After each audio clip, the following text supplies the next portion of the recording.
Hello दोस्तों, कैसे हैं आप सभी। उम्मीद करता हूं आप सभी बहुत ही अच्छे होंगे। तो आज के इस वीडियो में हम पढ़ने वाले हैं क्लास 12 रसायन विज्ञान का बहुत ही इंपॉर्टेंट टॉपिक जो बार बार बोर्ड एग्जाम में पूछ लिया जाता है। इस पर खासकर टिप्पणी लिखने के लिए आ जाता है कि अस्कंदन किसे कहते हैं और अपोहन किसे कहते हैं, इनका परिभाषा क्या होता है, आपको पूरा डिटेल में फिगर सहित आपको बताना होता है। तो इस वीडियो में हम जानेंगे और मैं आपको विश्वास दिलाता हूँ कि बहुत ही आसानी तरीके से ये आपको समझ में आएगा। तो इससे पहले मैं बता दूं कि आप इस वीडियो को देख रहे हैं सब कुछ अच्छे से साफ साफ दिखाई दे रहा होगा तो बहुत ही अच्छी बात है।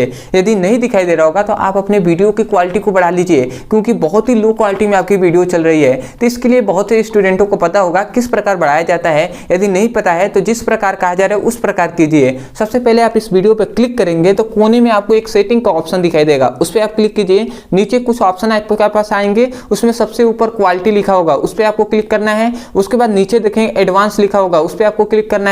उसके बाद 360p पर क्लिक कर देना है।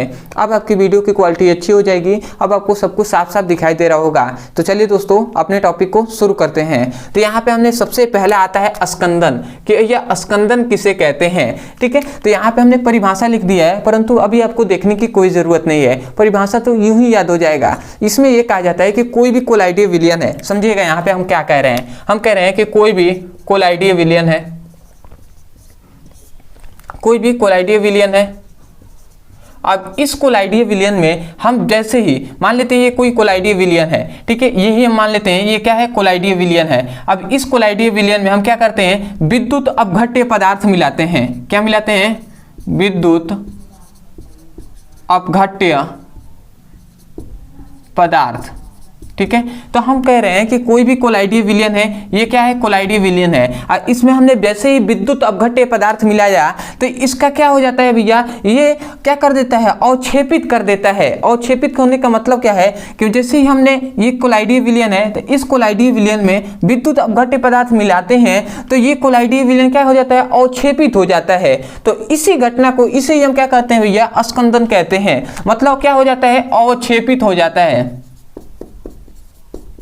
ठीक है, तो अवक्षेपित हो जाता है, तो इसे ही हम क्या कहते हैं, अस्कंदन कहते हैं। तो हम कह सकते हैं कि किसी कोलाइडीय विलयन में विद्युत अपघट्य पदार्थ मिलाने पर कोलाइडीय विलयन अवक्षेपित हो जाता है, अवक्षेपित हो जाता है, तो उसे अस्कंदन कहते हैं। समझ में आया ना। अभी हम बताएंगे कि अवक्षेपित होने का मतलब क्या है। पहले ये समझिए कि डेफिनेशन कैसे याद होगा।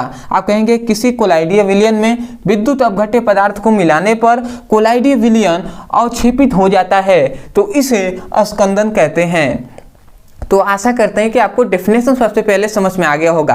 अब इसका कहने का मतलब ये है, अवक्षेपित होने का मतलब है कि जो कोलाइडीय कण होते हैं वो क्या कर लेते हैं भैया, वो आपस में मिलकर गुच्छे के आकार का एक बना लेंगे। ठीक है, वो क्या हो जाएंगे, गुच्छे के आकार का। जैसे कि मान लेते हैं कि एक तरह से अगर सिंपल में हम आपको समझाएं तो मान लेते हैं कि कोलाइडीय विलयन का मतलब है दूध। ठीक है, और दूध है, और जो विद्युत अपघट्य का मतलब है कि नींबू। ठीक है, नींबू। ये कोलाइडीय विलयन है, ये मान लेते हैं दूध है। ठीक है, तो दूध को यदि आप गर्म कर रहे हैं और गर्म करके कर रहे हैं और उसी में आपने नींबू को मिला दिया तो वो क्या हो जाता है, दूध फट जाता है और दूध के कण क्या होते हैं भैया, एक जगह इकट्ठे हो जाते हैं और वही पनीर बन जाता है। समझ में आ रहा है ना। तो जो पनीर बना तो ये क्या हो रहा है, दूध में जैसे ही आपने विद्युत अपघट्य पदार्थ मिलाया तो हम यही कह रहे हैं वो क्या हो जाएगा, दूध के जो कण होंगे वो अवक्षेपित हो जाएंगे, मतलब एक जगह उसके कण इकट्ठे हो जाएंगे, वही तो पनीर बन जाता है ना। ठीक है, तो हम यही कह रहे हैं कि मान लेते हैं जो कोलाइडीय विलयन है ये दूध है, तो हम यही कह रहे हैं किसी कोलाइडीय विलयन में विद्युत अपघट्य पदार्थ मिलाने पर कोलाइडीय विलयन अवक्षेपित हो जाता है, तो उसे अस्कंदन कहते हैं। तो आशा करते हैं आपको डेफिनेशन समझ में आ गया होगा। यही तो हमने यहाँ पे लिखा है, किसी कोलाइडीय विलयन में, ध्यान दीजिएगा इस कलर से मैं डॉटेड कर रहा हूँ, हमने लिखा है किसी कोलाइडीय विलयन में विद्युत अपघट्य पदार्थ को मिलाने पर कोलाइडीय विलयन अवक्षेपित हो जाता है, तो उसे हम क्या कहते हैं, अस्कंदन कहते हैं। तो आशा करते हैं कि आपको डेफिनेशन समझ में आ गया होगा और इसको फिगर से आपको डेफिनेशन और भी बेहतरीन तरीके से समझ में आया होगा। अब आते हैं भैया कि क्या अपोहन किसे कहते हैं, अपोहन, अपोहन किसे कहते हैं। एक होता है वैद्युत अपोहन। ठीक है, अपोहन, अपोहन याद रखेंगे, अपोहन भी कह सकते हैं आपको इसको, परंतु वैद्युत अपोहन या अपोहन, अपोहन के नाम से ऐसे जाना जाता है। ठीक है, अपोहन के नाम से भी इसको जाना जाता है। ऐसे लिखाता है अपवहन, ठीक है। अपवहन किसे कहते हैं भैया?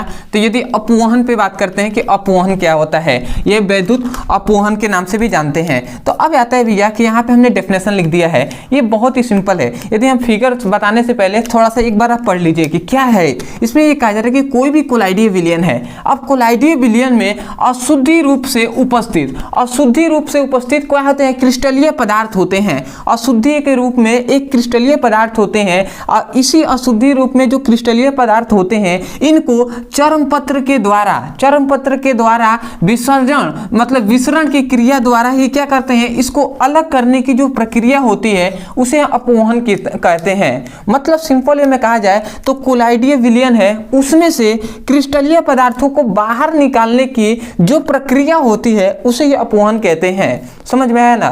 तो आप सिंपल वे में ये भी कह सकते हैं कि किसी कोलाइडीय विलयन में से अशुद्ध क्रिस्टलीय पदार्थों को बाहर निकालने की प्रक्रिया अपवहन कहलाता है। समझ में आया? यदि हम फिगर से पूरा डिटेल में इसको परिभाषित करें तो ध्यान दीजिएगा, यह फिगर मैं बना दे रहा हूं यहाँ पे।